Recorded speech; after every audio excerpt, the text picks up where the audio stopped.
I'm thinking of taking a year off university next year, and I'd like to travel around Europe.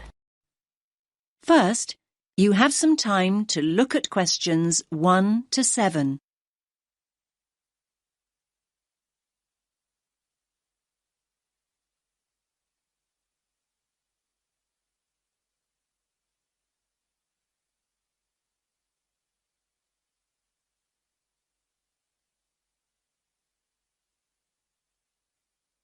Listen carefully to the first part of the conversation and answer questions 1 to 7.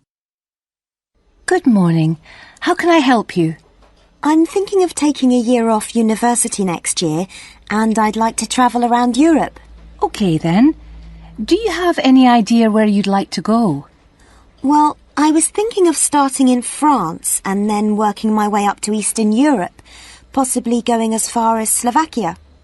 Well, there are a number of ways you can do this, and we have various options available. It really depends on your budget and how you'd like to travel. That's just the thing, really. I've just finished my second year at university, so obviously I'd like to do it in as cheap a way as possible. That's fine. Could you give me a rough idea of the price range you're looking at? Realistically speaking, I'm hoping to pay between about £700 and £900.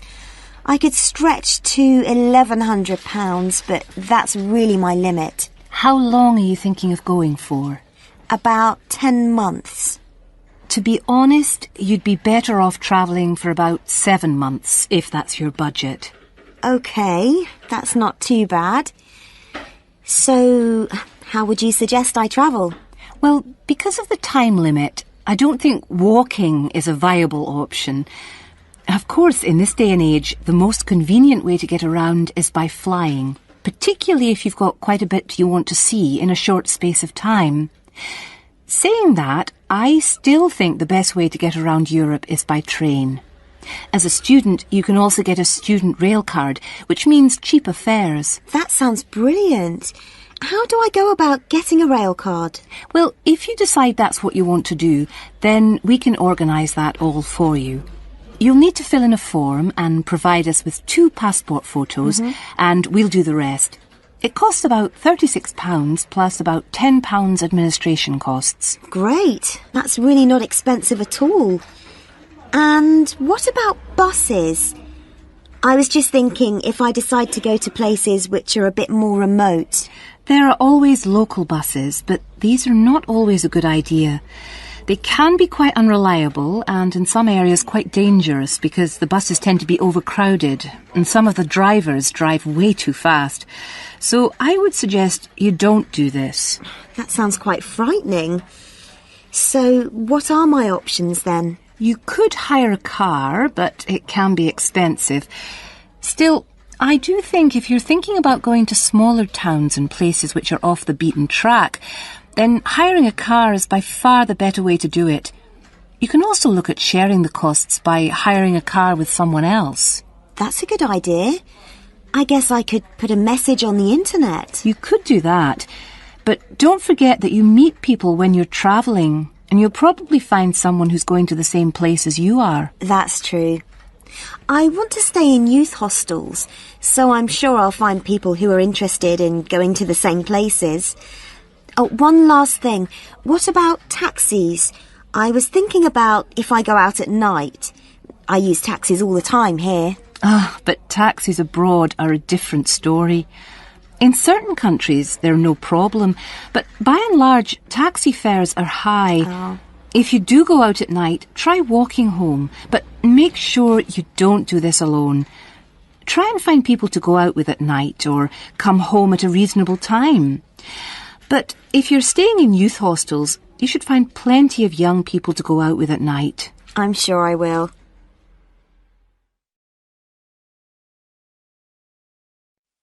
Now you have some time to look at questions 8 to 10.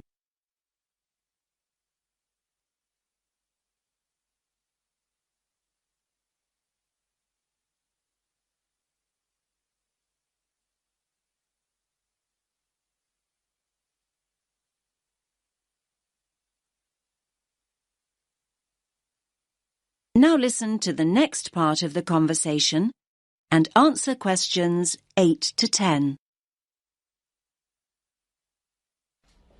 Now, have you thought about how you'd like to travel to France? Not really, no. There are basically 3 ways. You can go by ferry, which leaves every day and night, or there's the hovercraft, which is more pricey, but will get you there quicker, and, of course, you could fly. Well, I don't think flying is an option for me, as it'll be too expensive. So I suppose I'll choose one of the other 2. It's a pity, really, as I don't fancy the idea of travelling by sea. Last time I did that, I got terribly seasick. Well, you're in luck then, as at the moment there's a special deal on flights to France. Ah. In fact, a plane ticket is now half the price of a ferry ticket, which is usually the cheapest option. That's great. I'll do that then. I much prefer flying anyway. I'll need to get some details off you then. Firstly, how will you be paying? Cash, cheque or credit card? If you pay by cheque, you'll need a cheque guarantee card. I don't have my chequebook with me, so it'll have to be by credit card. Fine, that's no problem.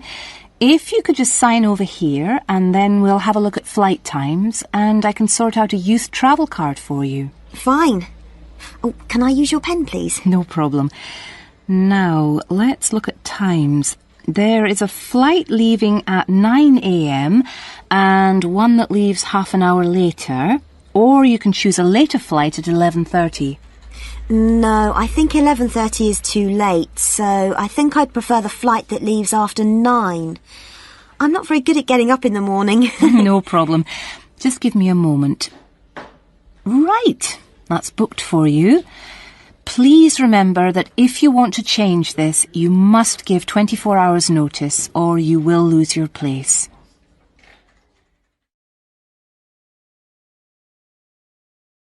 That is the end of part 1. You now have half a minute to check your answers.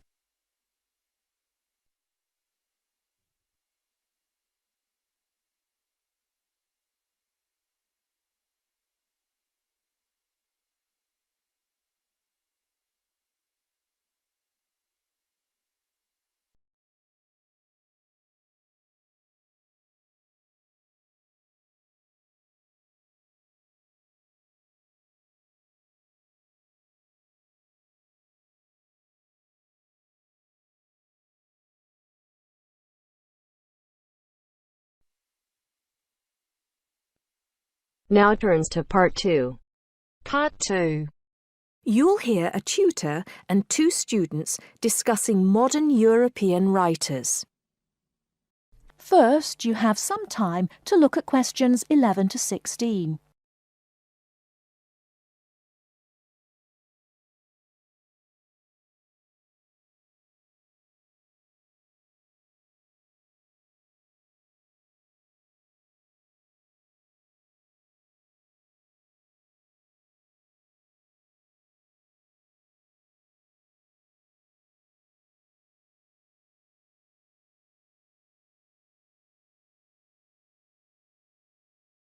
Now, listen carefully and answer questions 11 to 16.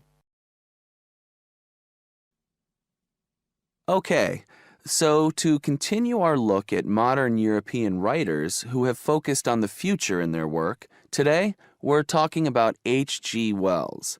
Last week, I asked you both to do some background research on Wells, which we're going to discuss now. Gitanjali, tell us about H.G. Wells. Right. So, H.G. Wells was a hugely successful British science fiction writer, writing at the end of the 19th and the start of the 20th century, and much of his work focused on predicting the future. Jason, do you think Wells was just using the future as a narrative device in his fiction? No. He really believed we can predict the future. In fact, he gave a speech at the Royal Institution in London in 1902 called The Discovery of the Future. And the point he was making was that by looking at what you know about the present and about science, it's quite possible to predict the future. Indeed. Gitanjali, do you think Wells was always optimistic in his predictions? Not at all. In fact, he varied in his predictions from being extremely pessimistic about the future to being optimistic. Interestingly, one theory I read links the attitude in Wells's work to his own health. When he was writing The Time Machine, which was published in 1895, he'd just been diagnosed with an incurable fatal disease.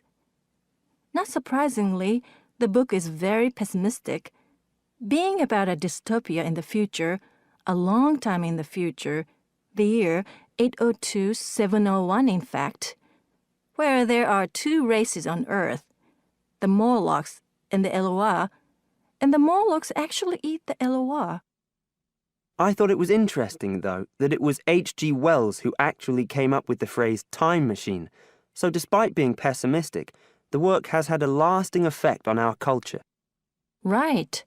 After The Time Machine, though, H.G. Wells didn't die, of course, and his recovery might be why he began to be a bit more optimistic about the future. So that brings us to his first utopia, Anticipations. Jason, tell us about that. Well, Anticipations, or to give it its full title, Anticipations of the Reaction of the Mechanical and Scientific Progress upon Human Life and Scientific Thought, was published in 1901 and was set in the New Republic of the year 2000. Some of the things Wells predicts are fairly close to our reality today, including 24-hour news, global telecommunications, and even a European Union. We'll come back to the accuracy of Wells's predictions a little later. Gitanjali, how was Wells's work received at the time? Well, although Wells was extremely successful, not everyone respected his work or his predictions. Another well-known science fiction writer, Jules Verne, viciously attacked him for works such as The First Man in the Moon, which Verne argued weren't rooted in scientific fact at all. That's right. Now, Wells wrote a number of other utopian visions of the future. Jason? Yes, in A Modern Utopia, published in 1905, his vision was of a world where there's no private property, where everyone has access to wonderful healthcare, and interestingly, where everyone's personal information is stored on cards in a central database outside Paris. Apart from the healthcare, I'm not sure everyone today would see that as a positive view of the future. Neither am I. And, on a similar note, Wells strongly believed in population control and in The Shape of Things to Come, which was published in 1933, he sees and supports a world where the population is kept at 2 billion. Once again, I'm not sure most people today would necessarily see that as a good thing. Before you hear the rest of the talk, you have some time to look at questions 17 to 20.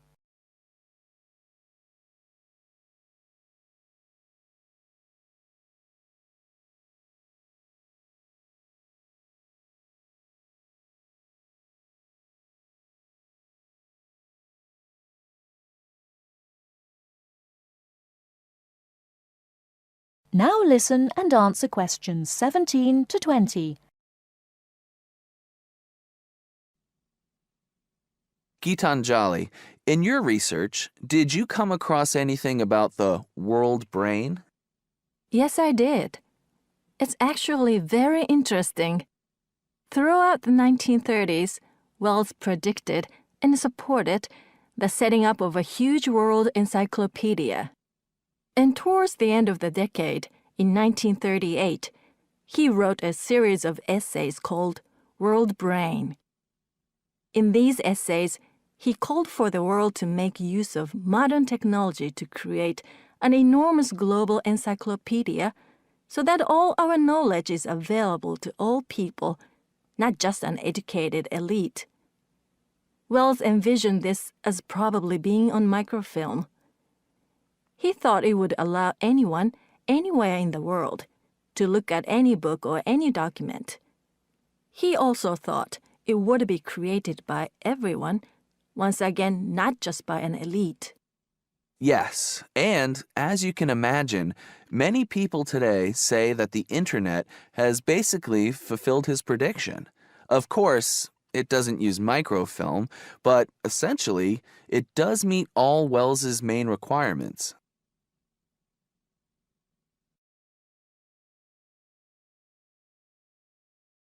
That is the end of part 2.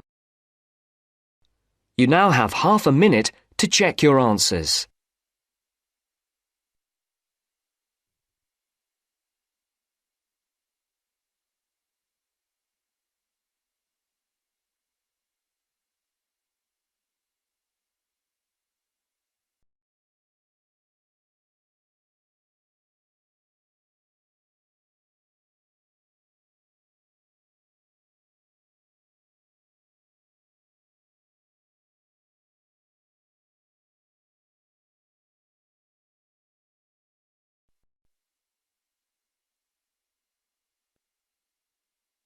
Now turns to part 3.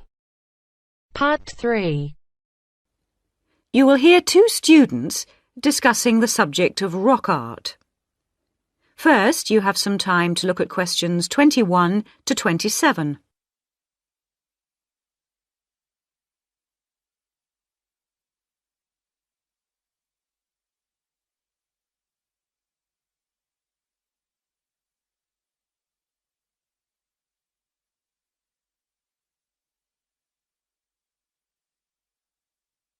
Now listen carefully and answer questions 21 to 27.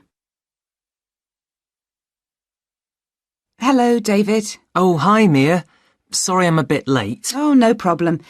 Thanks for agreeing to help me with my assignment today. I really needed to go over it with someone. Sure. You were going to talk about European rock art, weren't you? Yes, the rock drawings in the caves of Lascaux in western France. Oh, fantastic.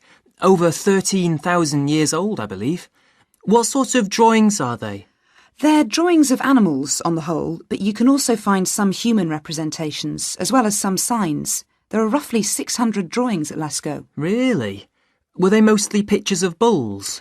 Well, no, actually. The animal most depicted was the horse. Have a look at this graph. It shows the distribution of the different animals. You see, first the horse, and then, after that, a sort of prehistoric bull. Oh, OK. That's interesting, isn't it? And the third most commonly drawn creature was the stag. There were some other animals, but these are the main ones. What are the drawings like? I mean, what sort of style? Well, the bulls are depicted very figuratively. They're not very realistic. They're very big by comparison to the other drawings of people and signs. They appear to be almost three-dimensional in some cases, following the contours of the cave walls, but of course they're not. Amazing. Perhaps they felt these animals were the most impressive and needed to be represented like that. Yeah, maybe. The drawings of humans, by contrast, consist of just simple lines, like the stick figures my little sister draws. Perhaps humans were seen as less important. Perhaps. What about the signs? How did they draw them? There doesn't appear to be much evidence of signs, and those that have been found are usually made up of little points. Rather like Aboriginal art from Australia. Yes, something like that, but not as complex, of course. So, apart from the bulls and horses and stags, were there any other creatures depicted? In one or two chambers you do find pictures of fish, but they're quite rare. What sort of size is the cave? It must be quite large to have that many pictures. Well, it's actually a number of interlinking chambers, really. Here's a map showing where the different drawings can be found. Oh, good. Let's have a look at that.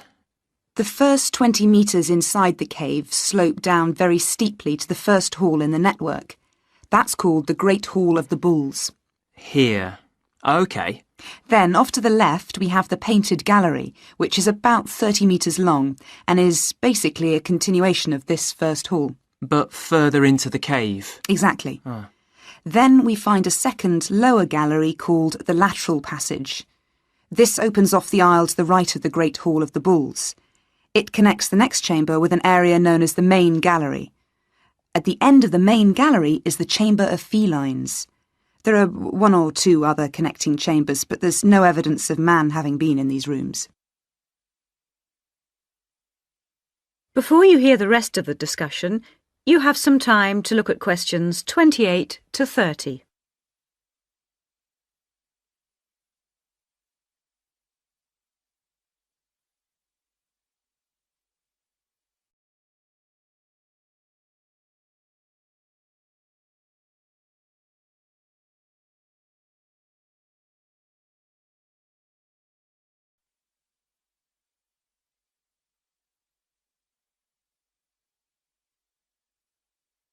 Now listen and answer questions 28 to 30. Is the cave open to the public today? Well, no, because after the initial discovery in 1940, it was opened and literally millions of people came through to see the drawings. Then, in the 50s, the experts started to worry about the damage being done to the drawings, and the government finally closed the Lascaux cave in 1963. Is that so? It wasn't really the tourists that were doing the harm, but the fact that after thousands of years the cave was suddenly open to the atmosphere, and so bacteria and fungi started to destroy the pictures. You need a special permit to enter the cave now, and very few people can get that, unless they're scientists or have some official status. It's a shame, but I can see that they had to do something to protect the cave. So that means you can no longer see this rock art? Well, not exactly. What they've done is recreate the drawings in a man-made cave, which you can visit. Oh, brilliant. Yeah, the authorities decided to reproduce the two best sections of the site, so they've created a life-size copy of the Hall of the Bulls and of the painted gallery. It's just a cement shell, which corresponds in shape to the interior of the original. So now you can visit the caves without actually harming any of the 15,000-year-old paintings. Mm-hmm.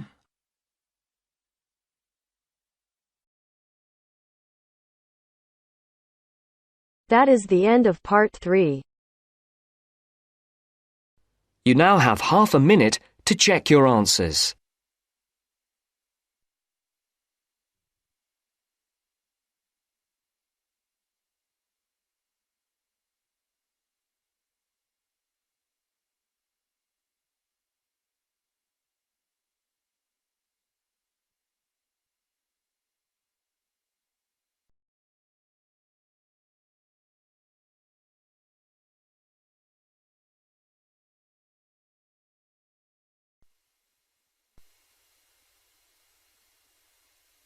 Now turns to part 4.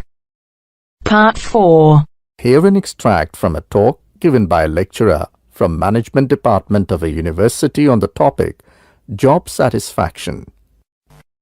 First, you have some time to look at questions 31 to 40.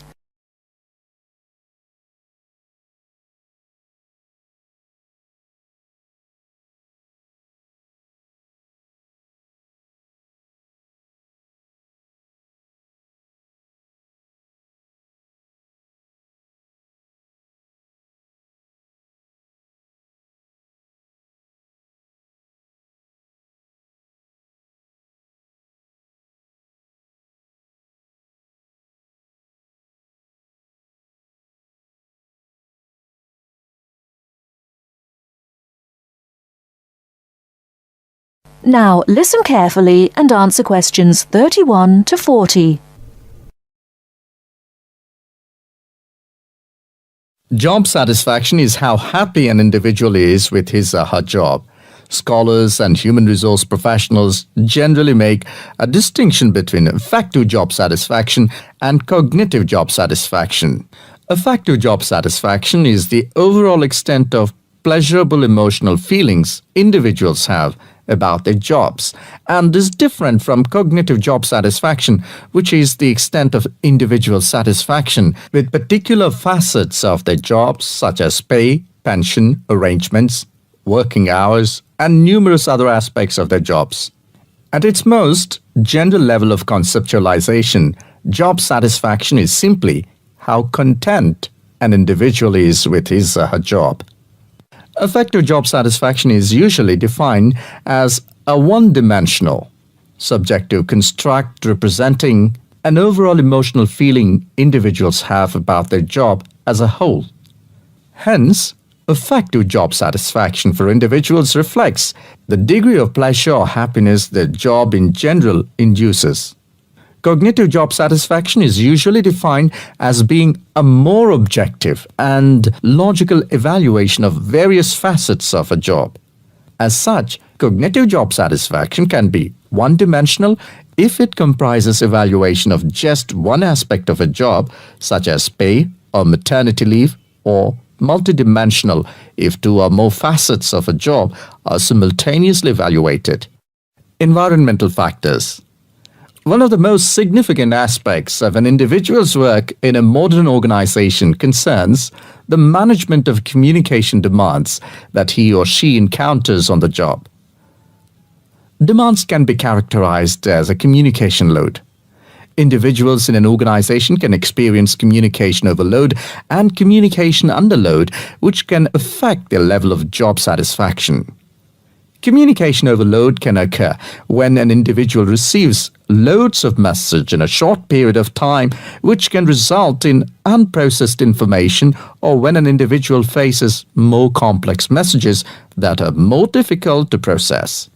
Due to this process, given an individual's style of work and motivation to complete a task, when more inputs exist than outputs, the individual perceives a condition of overload which can be positively or negatively related to job satisfaction.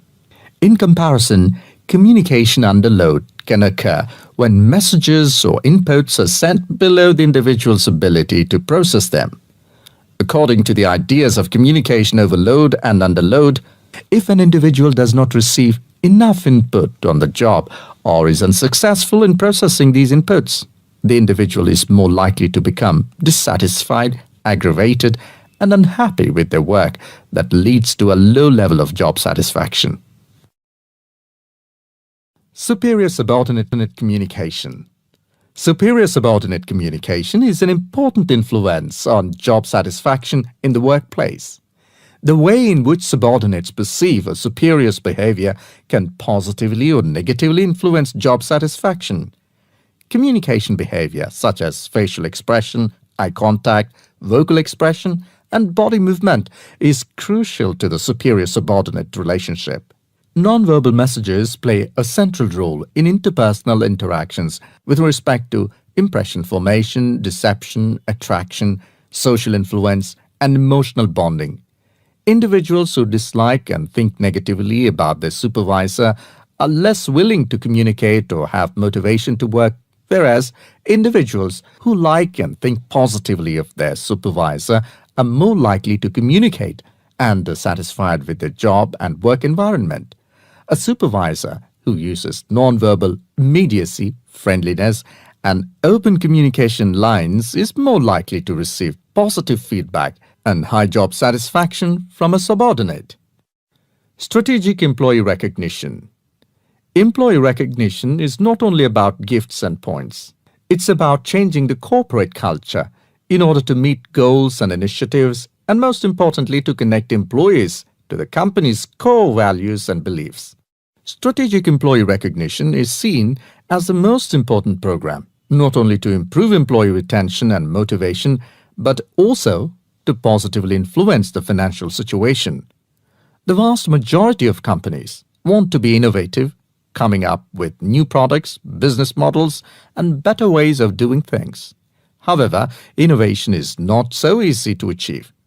A CEO cannot just order it and so it will be achieved. You have to carefully manage an organization so that, over time, innovations will emerge. Individual factors. Mood and emotions form the effective element of job satisfaction. Moods tend to be long-lasting, but often weaker states of uncertain origins, while emotions are often more intense, short-lived, and have a clear object or cause. Positive and negative emotions were also found to be significantly related to overall job satisfaction.